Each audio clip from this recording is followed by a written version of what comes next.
thousand here. And before, okay, well, I'm technically starting, but while I'm doing this video, I gotta give a shout out to YouTube Steve. I'll probably have his comment up on the screen if I could get it. If so, you could check my Derrick Rose video and to see that he was the inspiration for this. I'm gonna try and go a whole half without shooting a three-pointer and only scoring twos. Sorry, dude. I'm just kidding. I'm gonna go the rest of the game with just shooting twos, alright? Okay. Good. Because YouTube Steve says I take way too many threes. So, I only took one three just for the fun of it. Now I'm gonna go the rest of the game without shooting a single three-pointer. Have you heard this all season? Remember when I said that the best option for what's his name? Paul George is that he would get traded to the Los Angeles Clippers. Like, those days are over. The Clippers have traded Chris Paul. They've gotten some new additions. Milos Teodosic. Patrick Beverly, Lou Williams, all those guys. Yeah. A pretty solid squad that if they were in the East, they'd probably get they'd probably be a late playoff contender. The Timberwolves, they have improved drastically. Their offseason has been a success. The most improved team this offseason to me is the Minnesota Timberwolves. And you want to know why? Well, okay, it's nothing. Let's just start off slow with Taj Gibson. Alright, now let's heat up to Jamal Crawford. Now let's heat up to Jeff Teague. And now let's heat up to Jimmy Butler.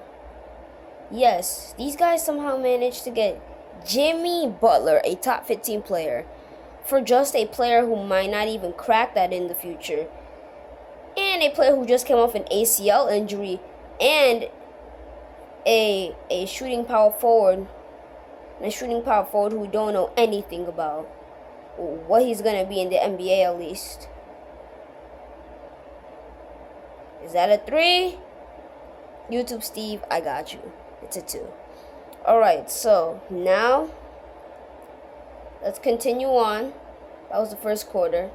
Sorry I took that 1-3. I just had to. Don't worry, I'll go the rest of the game just shooting twos. Look. He said it will work, and so far it looks like it's working. I'll bring you back when I have the ball again. Alright, I'm back with the ball. Uh-oh. I just crossed him up. Tyler Ulis. I mean, this 85 overall Ulis is amazing card. You have to pick him up if you're someone like me.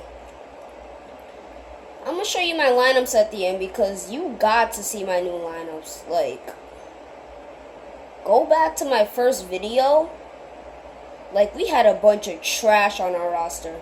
Now, we have 90 overalls. 90 overalls on our team. Like, that's just ridiculous. My NBA life has grown so much, and I really want to do more gameplay for you guys, because now my team is actually amazing. I told you I'd come back one day. Well, I never really told you, but I knew that one day I was going to come back and have a way better team than before.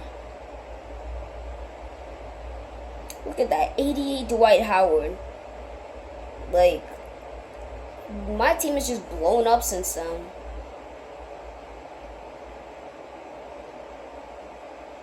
Like, I still want to take this view of Corver, but no, let's drive in the paint. That's good. Anyways, so to me, who is my favorite player on the New York Knicks right now? Easily KP. Melo, who knows if he's even still going to be there. And yeah. And if you didn't know, my favorite team is the New York Knicks. So, what do I think on the whole Melo situation? Look here. This is an ironic twist. Look at this. At midway point in the season, as Tyler uses Jack ends his life. So, yeah, when we get into the second half, I'll talk about the Knicks offseason. Alright, so what do I think of the Knicks offseason, as I am a Knicks fan? My favorite team has been the Knicks, and it will always be that way, even when they are as trash as they were last year. So what do I think of them? Well, funny enough, they were in mid-season. Remember when they were trying to give away Carmelo to the Clippers or the Celtics, or just trade him overall, but he wouldn't let go? Now it's the opposite way. The Melo wants to go to Houston. He wants to play with his good buddy Chris Paul. But the Knicks don't even want to trade him now. What is this?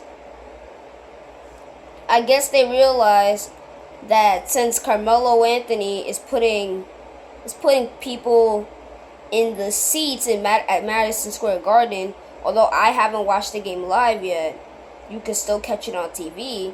I mean, who doesn't want to see Carmelo Anthony go absolutely bananas? So Melo's bringing in ticket sales. The Knicks don't really care about him. They know that they're a struggling media-core franchise with no future besides KP and Ntilikina. And while I really wanted Dennis Smith or Malik Monk, because Malik could play point guard. The only reason why he didn't play point guard is because he had De'Aaron Fox on his team. And anyways, that's not the point. The point is that I was hoping that the Knicks were going to draft, Dennis Smith, but this is probably going to go down like the next Johnny Flynn, Steph Curry situation, where you have one guy who nobody, and you have just one guy who's not nearly as talented as the other, who's taking literally one pick ahead, like the next Darko and Carmelo. But the only reason why I did Johnny Flynn and Steph Curry is because they're both guards, and Ntilikina and Dennis Smith are both guards. But I do think that Frank Ntilikina will be a bust, and sadly, he has to get drafted to the Knicks. Just anyways, I won't go on a total rant about the Knicks, because the Knicks have made a lot of questionable moves, questionable decisions, such as signing Joakim Noah and signing him for more money than Steph Curry was making at the time. So, yeah. And anyways, I'll be back loaded and ready for the fourth.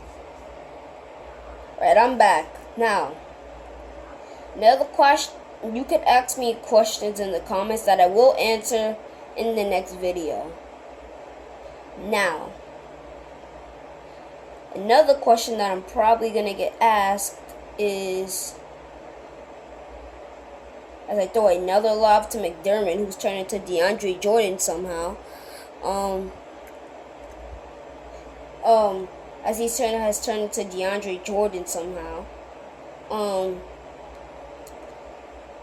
and yeah, the Knicks, to me, the most dysfunctional franchise in the NBA is the Orlando Magic, for various reasons. Their magic has faded off since the ironically, Dwight Howard days.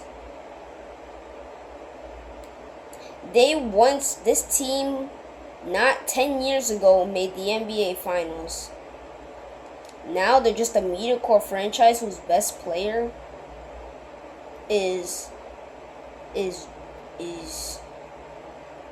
either Nikola Vucevic or Evan Fournier. No disrespect to them, because there are teams with a worse, better player, as I fire up a 3 for no reason. And anyways, let's get back on this NBA Live Mobile topic. I'm going to literally go through a review for the teams from my first ever YouTube video. I'm gonna take a picture of the teams, show them on the screen, and then show them with the exact teams that I have exactly today.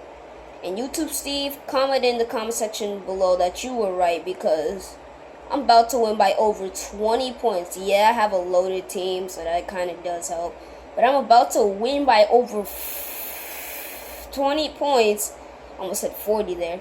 I'm I'm about to win by over 20 points.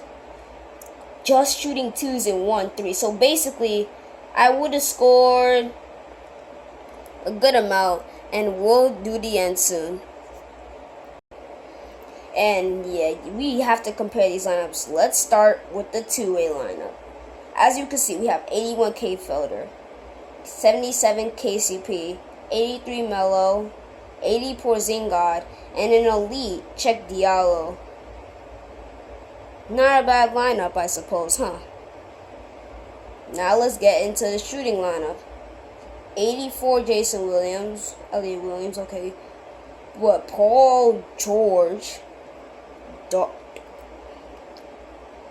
Dario Saric, and Joel Embiid. What a lineup. Let's get into my big man lineup. Nope, wrong one, but that one is still amazing.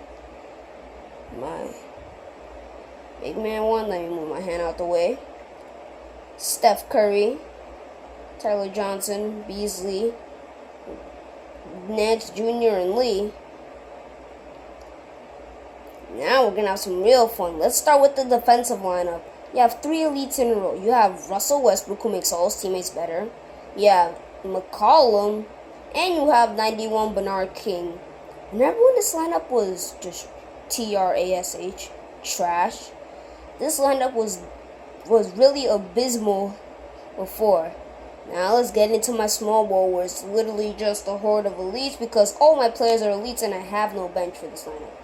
You have Tyler Ulis, who's basically a cheat code. Klay Thompson, cheat code. 93 3-pointer, 90 3-pointer, and 95 3-pointer. My team loves to shoot for some reason, but Dwight can't shoot.